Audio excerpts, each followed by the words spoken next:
د ګل په پاڼه د انار تصویر چا سم جوړ کړی د ګل په پاڼه د انار تصویر چا سم جوړ کړی دا زل زما د خپلې یار تصویر چا سم جوړ کړی د ګل په پاڼه د انار تصویر چا سم جوړ کړی د ګل په پاڼه د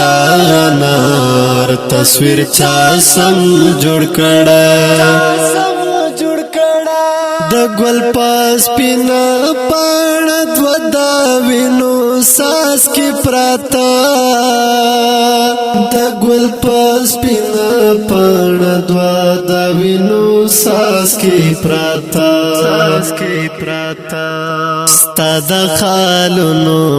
رخسار تصویر چا سم جوړ کړی ستا د خالونو رخسار تصویر چا سم جوړ کړی دا زل زما د خپلې یار تصویر چا سم جوړ کړی د ګل په پاڼه د انار تصویر چا سم جوړ کړی د ګل په پاڼه د انار تصویر چا سم جوړ کړی لارو کی غوخی او په هر دیوال د وینو څاڅکي لارو کی غوخی او په هر دیوال د وینو څاڅکي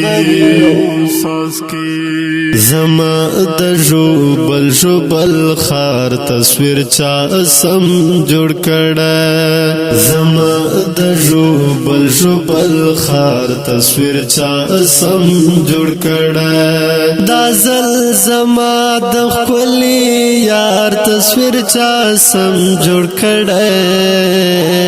د ګل په پاڼه د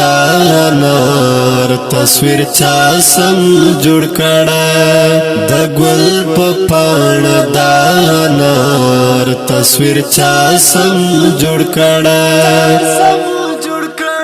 د وړو سترګو او نروري زپ مس کی خال د وړو سترګو او نروري زپ مس کی خال د مرغۍ جال کې د مار تصویر چا سم جوړ کړی د مرغۍ جال کې د مار تصویر چا سم جوړ کړی دا زل زما د خپلې یار تصویر چا سم جوړ کړی د ګل په پاڼه د انار تصویر چا سم جوړ کړی د ګل په پاڼه د انار تصویر چا سم جوړ کړی خاوره کې نسترګې په لار په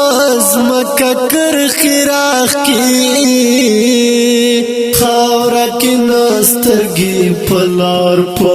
ځمکه کرښې راښکي ستا د عجز د انتظار تصویر چا سم جوړ کړی ستا د عجز د انتظار تصویر چا سم جوړ کړی دا زل زما د خپلې یار تصویر چا سم جوړ کړی د ګل په پاڼه د انار تصویر چا سم جوړ کړی د ګل په پاڼه د